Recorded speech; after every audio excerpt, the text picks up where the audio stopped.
جہاں 70 صحابہ شہید ہوئے ہیں، اس میں حضرت عمرو بن جموح بھی شہید ہو گئے.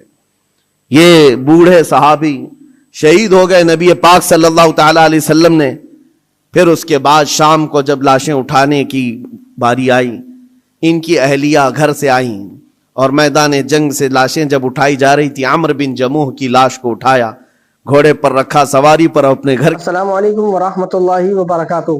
پیارے ناظرین، دین جو اللہ کی راہ میں شہید ہوتا ہے اس کا مرتبہ، اس کا مقام کتنا بڑا ہوتا ہے. اللہ کے نبی صلی اللہ علیہ وسلم خود یہ دعا کیا کرتے تھے کہ میں اللہ کے راستے میں شہید ہو جاؤں، پھر زندہ ہوں، پھر شہید ہوں، پھر زندہ ہوں، پھر شہید ہو جاؤں. یعنی شہادت کا اتنا بڑا درجہ اور مرتبہ ہے. جو لوگ اللہ کے راستے میں شہید ہوتے ہیں ان کے بارے میں مفتی سلمان اظہری صاحب کا ایک بہت ہی شاندار اور زبردست بیان دیا ہے. یہ بیان تمام مسلمانوں کو ضرور سننا چاہیے اور اپنے اندر ایمانی قوت اور طاقت کو برقرار رکھنا چاہیے. چلیے سب سے پہلے حضرت مولانا مفتی سلمان اظہری دامت برکاتہم کا یہ بیان سنتے ہیں، اس کے بعد انشاءاللہ بات کریں گے. ویڈیو کلپ آپ کی اسکرین. آج کے حالات کے اعتبار سے ایک چیز بہت عام ہو گئی ہے اور وہ ہے موت. موت کا فلسفہ سب کو پتہ ہے. موت سے لوگ گھبراتے بھی ہیں، ڈرتے بھی ہیں، اور ایک نیوز بنتی ہے، خبر بنتی ہے. لیکن اب کے زمانے میں تو ایسا لگ رہا ہے موت اتنی عام کر دی گئی ہے کہ لوگ 2 منٹ 3 منٹ افسوس کرنے کے بعد پھر اس کو بھول جاتے ہیں. جنگوں میں جو موتیں ہو رہی ہیں ان موتوں کا تو شمار ہی کیا ہے. آج ایک آنکڑا جو بتا دیا جاتا ہے، ایک عدد جو ہم کو بتا دی جاتی ہے، وہ اپنی جگہ پر، لیکن حقیقت کیا ہے، میدان میں کیا چل رہا ہے، یہ اللہ بہتر جانے، اور ان علاقے کے لوگ جن کے ساتھ یہ مصیبتیں آئی ہیں وہ بہتر جانے. عزیزان گرامی وقار، پوری دنیا میں ظاہر سی بات ہے آج بھی سینسیٹیو لوگ موجود ہیں، حساس لوگ موجود ہیں، جو موت کو کیا زخم کو بھی برا سمجھتے ہیں. ظلم کے طریقے سے مارا ہوا زخم، اس کی ہر آدمی نندا کرتا ہے، مخالفت کرتا ہے. موت تو بڑی چیز ہے، لیکن ہم نے دیکھا ہے کہ ایک جانور کے بچے کو بھی اگر کوئی مارے تو آج جانوروں کے رائٹس کے، ان کے حقوق کی تنظیمیں موجود ہیں جو ان کی حفاظت کے لیے آگے بڑھتے ہیں اور پھر آواز اٹھاتے ہیں. بلکہ آپ اگر کسی جانور کو مارتے ہوئے دیکھے گئے تو یہ تنظیمیں آپ کو جیل تک پہنچا سکتی ہیں. ان کے حقوق کی آواز اٹھانے والے بھی موجود ہیں، بلکہ انوائرمنٹ کے لیے بھی تنظیمیں موجود ہیں. درخت کو کاٹنے نہیں دیا جاتا کہ اگر پیڑ پودے بھی کوئی کاٹ رہا ہے تو اس کے لیے بھی سخت قانون ہے. بلا وجہ اگر کوئی کاٹ رہا ہے تو اس کو جیل بھی ہو سکتی ہے. اس کا ریپلیسمنٹ چاہتی ہے دنیا. پیڑ پودے پتے اور جانوروں کو کاٹنے کے لیے بھی منع کیا گیا اور ان کی حفاظت کے لیے تنظیمیں موجود ہیں. تو پھر انسانوں کی زندگیوں کی حفاظت کے لیے بھی آلریڈی موجود ہیں، ایسا نہیں ہے. لیکن دوہرا معیار ہے پوری دنیا میں. عام انسان جس کا تعلق اسلام سے نہیں ہے وہ مرے تو پوری دنیا چیخ اٹھتی ہے، اس کے موت کے لیے آواز اٹھاتی ہے، اس کے انصاف کی بات کرتی ہے. لیکن اسی دنیا کا دوہرا معیار یہ ہے کہ مسلمان بچے قتل ہو جائیں، مارے جائیں تو پھر اس کے لیے وہ ایسا پیش کرتے ہیں جیسے ان کو سانپ سونگھ گیا ہو. کوئی رحم نام کا جذبہ ہی نہیں رہ گیا. کسی کے دل کے اندر سے یہ ہوک اٹھتی ہوئی نہیں دکھائی دیتی کہ کم از کم اسلام دشمنی اور سب چیزوں کو بالائے طاق رکھ کر کے انسانیت کے نام پر کوئی بات کرتا کہ 6 ماہ کے بچوں کا کیا قصور ہوتا ہے، 1 سال کے بچے دودھ پیتے بچوں کا کیا قصور ہوتا ہے. ان لوگوں کو جس طرح سے تہ تیغ کر دیا گیا، مار کر ختم کر دیا گیا. عزیزان گرامی وقار، یہ پوری دنیا میں آج جو چل رہا ہے اس پر میں کچھ باتیں عرض کرنا چاہتا ہوں. موت کسی بھی زمانے میں عام نہیں ہے، بلکہ ایک بڑا حادثہ سمجھا جاتا ہے اور اس کی نندا کی جاتی ہے، اس کی مخالفت کی جاتی ہے جو زبردستی کسی کا قتل کیا جائے. یہ اور بات ہے کہ دنیا طاقت کی پجاری ہے، دولت کی پجاری ہے. جس کے پاس زیادہ طاقت ہے، جس کے پاس زیادہ دولت ہے، لوگ اس کی حمایت میں کھڑے ہوتے ہیں. مظلوموں کے حق میں کھڑے ہونے والی جماعتیں بہت کم ہوتی ہیں، بہت کم ہوتی ہیں. لیکن ان تمام معاملات سے ہٹ کر میں آپ سے گفتگو یہ کرنا چاہتا ہوں، جتنی بھی اسلام پر موتیں ہو رہی ہیں، ظلماً قتل کیے جا رہے ہیں، ایک بات یاد رکھو، اسلامی ایک جذبہ موجود ہے ہمارے ہاں، وہ شہادت کی موت پا رہے ہیں.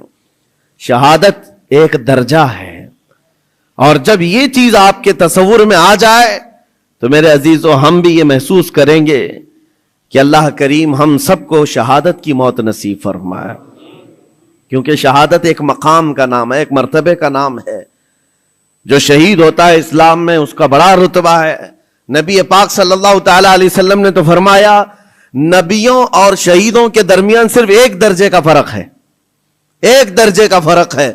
جو شہید ہوتا ہے وہ اللہ تبارک و تعالیٰ کی جنت میں اسی مقام پر ہوتا ہے جہاں اللہ کے نبی ہیں. انبیاء کرام علیہ السلام کا جو جنت میں مقام ہوتا ہے اس سے ایک درجہ نیچے شہیدوں کا مقام ہے. شہداء اسلام ان کی ایک عظیم تاریخ ہے. اور شہید کیوں کہا جاتا ہے اور شہید ہوتا کون ہے، یہ تھوڑی سی ڈیفینیشن معلوم ہونا چاہیے. شہید 3 قسم کا ہے. شہید حقیقی ہے، شہید فقہی ہے، شہید حکمی ہے. یعنی حقیقی شہید وہ ہے جو اللہ کی راہ میں کافروں کی طرف سے، دشمنوں کی طرف سے ظلماً قتل کر دیا گیا اور اس پر کوئی دیت واجب نہ ہوئی ہو، خون بہا اس کا نہ دینا پڑا ہو. اس طرح کے جو شہید ہے اللہ کی راہ میں مارا گیا وہ حقیقی شہید ہے، جس کی فضیلت میں قرآن میں اللہ نے فرمایا وَلَا تَقُولُوا لِمَنْ يُقْتَلُ فِي سَبِيلِ اللَّهِ أَمْوَاتٌ بَلْ أَحْيَاءٌ وَلَكِنْ لَا تَشْعُرُونَ. جو اللہ کی راہ میں مارے جائیں انہیں مردہ مت کہو، وہ زندہ ہیں، تمہیں اس کا شعور نہیں. اللہ قرآن میں فرماتا ہے وَلَا تَحْسَبَنَّ الَّذِينَ قُتِلُوا فِي سَبِيلِ اللَّهِ أَمْوَاتًا بَلْ أَحْيَاءٌ عِنْدَ رَبِّهِمْ يُرْزَقُونَ. جو اللہ کی راہ میں قتل کیے گئے ان کو مردہ گمان بھی مت کرو، وہ اللہ کی بارگاہ میں زندہ ہے اور انہیں رزق بھی دیا جاتا ہے. یہ شہیدوں کے متعلق قرآن کی صاف 2 آیتیں موجود ہیں. یہ شہید حقیقی کے بارے میں. ویسے شہید حکمی بھی ہے، 7 قسم کے الگ الگ ہیں. جیسے نبی کریم صلی اللہ تعالی علیہ وسلم نے فرمایا دیوار کے نیچے دب کر کے کوئی مر گیا، آگ میں جل کر کے کوئی مر گیا، پانی میں ڈوب کر کوئی مر گیا. خودکشی کی بات نہیں، حادثے سے خود جلا کر کے مرا ہے، خود پانی میں کود کے مرا ہے، اس کے لیے نہیں. حادثے سے آگ میں جل کر مر گیا، یا پھر پانی میں غرق ہو گیا، یا پھر کسی بڑے حادثے میں، یا نیمونیا کی بیماری جس کو ذات الجنب کہا جاتا ہے، اس میں اگر کسی کا انتقال ہو گیا، یا پیٹ کے درد میں کوئی انتقال کر گیا، یا وہ عورت جو بچہ ہونے کے وقت انتقال کر گئی، ان سب کو شہید کا درجہ دیا جا رہا ہے. یہ شہید حکمی ہے. یعنی حقیقی شہید کا مقام ایک الگ ہے، لیکن ان کو حکمن شہید کہا جاتا ہے اسلامی اعتبار سے. لیکن جو حقیقی شہید ہے اس کے لیے میں اس لیے آج اس موضوع کو چھیڑ رہا ہوں کہ دیکھ دیکھ کر کے ہم تھک چکے. چھوٹے سے بچوں کے زخم ہماری نیند خراب کر دیتے ہیں، ان کی چیخیں ہمارے چین کو اڑا دیتی ہیں. کیا آپ کے سامنے روز مرہ ماؤں کے بچوں کو ہاتھ میں اٹھائے ہوئی تصویریں نہیں آتی؟ اخباروں کی زینت نہیں بنتی آج؟ وہ ان چھوٹے بچوں کو کبھی ملبے میں اپنے عزیزوں کو ڈھونڈتے ہوئے ہم دیکھتے ہیں، دل باہر نکل آتا ہے، کلیجہ منہ کو آتا ہے. جس کا گھر تباہ کر دیا گیا، توڑ پھوڑ کر دیا گیا ہے، وہ ننھی ننھی انگلیوں سے ملبہ ہٹا کر کے اپنے عزیزوں کی لاشیں ڈھونڈ رہے ہیں. میرے عزیزوں، یہ بڑے دل جگرے کی بات ہوتی ہے. 8 سال کی عمر میں، 6 سال کی عمر میں جن کے ماں باپ بھائی بہن سب چھین لیے گئے ہوں، اور اگر اس بچے کو زندہ رہنا ہے، ابھی زندہ رہنا ہے، تو اس کی آگے کی زندگی کا کیا ہے؟ اس کے پاس کوئی اسباب نہیں، لیکن پھر بھی وہ بچہ الحمدللہ کہتے ہوئے آگے بڑھتا ہے. یہ حالات دیکھ کر کے اور پھر میرا جسم اس وقت رونگٹے کھڑے کر دیا، اور اس وقت ہمارے جسم میں کپ کپی طاری ہوئی جب ہم نے لاشوں کی انبار کو دیکھا، اور بڑے بڑے جوانوں کے نہیں، چھوٹے چھوٹے بچوں کی لاشیں لائن سے لگائی گئی ہیں، تقریباً 50 یا 60 بچے، اور مائیں اس میں اپنا بچہ ڈھونڈنے کے لیے چادر ہٹا ہٹا کر کے دیکھ رہی ہوں. ایسے لگتا ہے جیسے ہم اسکول بھیجتے ہیں اپنے بچوں کو اور بھیڑ میں اپنے بچوں کو تلاش کر رہے ہوتے ہیں اور وہ میتوں میں اپنے بچوں کو ڈھونڈ رہی ہیں, ہاتھ میں دستی یا رومال لیے ہوئے. جب اپنا بچہ مل جائے ماں اس کے بچے کا خون صاف کرتی ہے چہرے سے. وہ درد و کرب کیا ہوتا ہے ایک ماں سمجھ سکتی ہے, ایک باپ سمجھ سکتا ہے, جس کے گھر اولاد ہے وہ سمجھ سکتے ہیں. لیکن یہ درد جو بچوں کا دیکھا ہم نے, کسی کا ہاتھ کٹا, کسی کا پیٹ پھٹا, کسی کا سر پھٹا, لیکن ان تمام چیزوں کو دیکھ کر جب رونگٹے کھڑے ہوتے, پھر میں نے پڑھنا شروع کیا. اس بات پر آ کر کے پھر دل مطمئن ہوا. میرے نبی پاک صلی اللہ علیہ وسلم نے فرمایا جو اللہ کی راہ میں شہید ہوتا ہے, تم کیا سمجھتے ہو اس کو درد بہت زیادہ دیا جاتا ہے. اس کو جب قتل کرتے ہیں ظالم اور کافر, اس کو جس طرح سے مارا جاتا ہے, ٹکڑوں میں بدل دیا جاتا ہے, تمہیں کیا لگتا ہے بہت تکلیفیں ہوتی ہیں؟ میرے آقا صلی اللہ علیہ وسلم فرماتے ہیں شہید کو اتنی تکلیف بھی نہیں ہوتی جتنا تمہیں چونٹی کاٹنے سے ہوتی ہے. اس کو اتنا درد بھی نہیں دیا جاتا. وہ اللہ رب العزت کی بارگاہ میں مامون ہے, اسے دنیا کے درد سے آزاد کر دیا جاتا ہے. چونٹی کاٹنے پر جو تکلیف ہوتی ہے زندوں کو, میرے آقا فرماتے ہیں اتنی تکلیف بھی شہید کو نہیں دی جاتی اس کے مرنے کے وقت, اس کی موت کے وقت, کیونکہ وہ اللہ کریم کے وعدے پر اتر آیا ہے. میں نے قرآن کی آیت جو پڑھی سب سے پہلے, رب تعالیٰ فرماتا ہے ان اللہ اشترى من المؤمنین انفسهم واموالهم بان لهم الجنہ. اللہ تعالیٰ نے بندوں کے ساتھ ایک سودا فرمایا, ایک سودا کیا. کیا ہے؟ رب فرماتا ہے اللہ نے مومنوں سے ان کی جان اور ان کے مال کے بدلے انہیں جنت بیچ دیا. یعنی خریدار ہیں یہ شہید, اللہ رب العزت کی جنت کے خریدار ہیں, لیکن بدلے میں قیمت انہوں نے کیا دی ہے؟ اپنی جان دی ہے. اللہ کریم کی بارگاہ میں اپنی جان پیش کر کے اس وعدے کو حاصل کیا ہے. یقیناً میرے عزیزو رب تبارک و تعالیٰ کے وعدے کو حاصل کرنے والی یہ جماعت شہیدوں کی یہ عام لوگوں میں نہیں ہوتی, عام انسانوں میں نہیں ہے. یہ مقام کا اس کی عظمت جسے پتہ چل جائے اس کے دل سے خوف خطر ختم ہو جائے. میرے آقا صلی اللہ تعالیٰ علیہ وسلم فرماتے ہیں جنت میں سب چلے جائیں گے جو جنتی ہوں گے قیامت کے دن. جن ایمان والوں کو جنت میں جانے کی بشارت ہوگی وہ جنت میں جا چکے ہوں گے, اور کوئی جنتی مومن ہرگز یہ نہیں چاہے گا کہ جنت سے باہر نکل کر کے آئے, کوئی نہیں چاہے گا. مگر میرے آقا فرماتے ہیں صرف شہید ایک ایسا ہوگا, شہید صرف ایسا ہوگا جو اللہ کریم کی بارگاہ میں یہ عرض کرے گا, مولا پوچھے گا اے شہید تجھے اور کسی نعمت کی ضرورت ہے جنت میں؟ وہ کہے گا کہ مولا بس ایک ہی خواہش ہے, دنیا میں تو پھر بھیج, پھر تیرے نام پر قتل ہو کر کے آؤں, پھر تیرے نام پر مر کر کے آؤں, پھر مجھے دنیا میں بھیج, پھر تیرے نام پر مر کر کے آؤں. اس لیے کہ شہادت میں جو لطف ہے وہ مجھے یہاں نہیں ملتا.